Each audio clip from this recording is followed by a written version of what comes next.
ఈ రోజు కథ గోరింక కథ. ఒకరోజు గోరింక ఆకాశ మార్గంలో ఎగురుతూ చెట్టు మీద పనిచేసుకుంటున్న కొండపిట్టను చూసి కిందకు దిగింది. ఆ కొండపిట్ట ముందు తలతలా మెరిసిపోతూ వెండి బంగారు కుప్పలు కుప్పలుగా పోసి ఉన్నాయి. మిగిలిన పక్షులు వేటికంటా పడకుండానే ధనరాశులు దాచేసుకుందామని కొండపిట్ట ప్రయత్నిస్తూ ఉంది. కానీ ఇంతలోనే గోరింక అక్కడ వాలటం చేత దాని రహస్యం కాస్త బయటపడింది. పోనీ వెళ్ళిన గోరింక నాకెందుకని ఊరుకోవచ్చా? ఆరా తీయటం మొదలుపెట్టింది. అక్కా అక్కా, ఈ ధనమంతా నీకు ఎవరిచ్చారు? ఎలా వచ్చింది? అంటూ 1,00,000 ప్రశ్నలు వేసింది.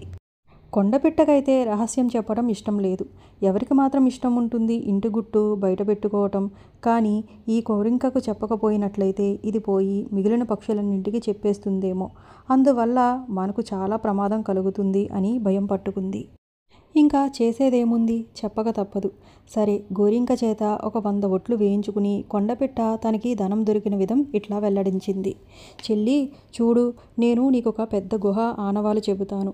ఆ గుహలో నుంచి పోగా పోగా ఒక గది కనపడుతుంది.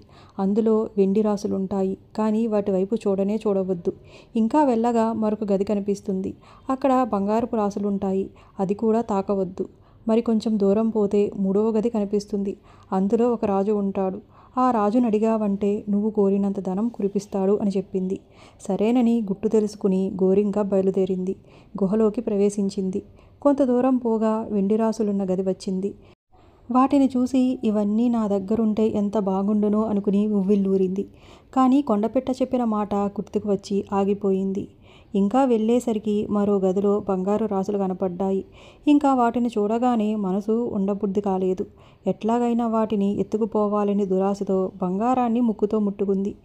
గోరింక ముక్కు బంగారానికి తగలగానే ముక్కులో నుంచి పొగలు కక్కుకుంటూ భయంకరమైన రాక్షసి బంగారు రాశిలో నుంచి వచ్చింది. ఆ రాక్షసి వచ్చేసరికి గది అంతటా పొగలు కమ్మేశాయి. గోరింకకు కంగారు పుట్టింది. నువ్వు ఎవరవు? ఈ గదిలోకి ఎలా వచ్చావు? ఈ బంగారపు రాశి ఎవరిదనుకున్నావు? అదెందుకు ముక్కుతో పొడిచావు? చెప్పు, చెప్పకపోయావా ఏం చేస్తానో చూసుకో అంటూ ఆ రాక్షసి గోరింకను భయపెట్టింది. గోరింక వణికిపోతూ తాను కొండపిట్ట దగ్గరికి రావటము, కొండపిట్ట ఈ గుహ గురించి చెప్పటము, గదిలోకి రాగానే తనకి మనసులో దుర్బుద్ధి పుట్టడము, ఈ సందర్భాలన్నీ మాయా మర్మం లేకుండా చెప్పేసింది. సరే, నువ్వు అడగగానే నిజం చెప్పేశావు గనక క్షమించి నిన్ను మింగేయకుండా విడిచిపెడుతున్నాను. కానీ నీకు మనసులో దురాశ కలగటం చేత అందుకు తగిన శిక్ష పొంది తీరవలసిందే. శిక్ష నుంచి తప్పించుకోవటానికి వీల్లేదు. పో, ఇక ముందైనా బుద్ధిగా మసులుకో అని రాక్షసి కసిరి గోరింకను కొట్టింది. గోరింకకు ఊపిరాడక బయటకు వచ్చేసింది. రాక్షసి ఇచ్చిన శాపం వల్ల చక్కగా తెల్లగా ఉండేటువంటి ఆ గోరింక శరీరమంతా నల్లబడిపోయింది. అయితే ముక్కుతో బంగారాన్ని పొడిచింది కదూ, అందుకని బంగారం దాని ముక్కుకి అంటుకుని ఆ కాస్త మేర పచ్చగా ఉండిపోయింది. చూసారా గోరింక ఎన్ని బాధలు పడిందో?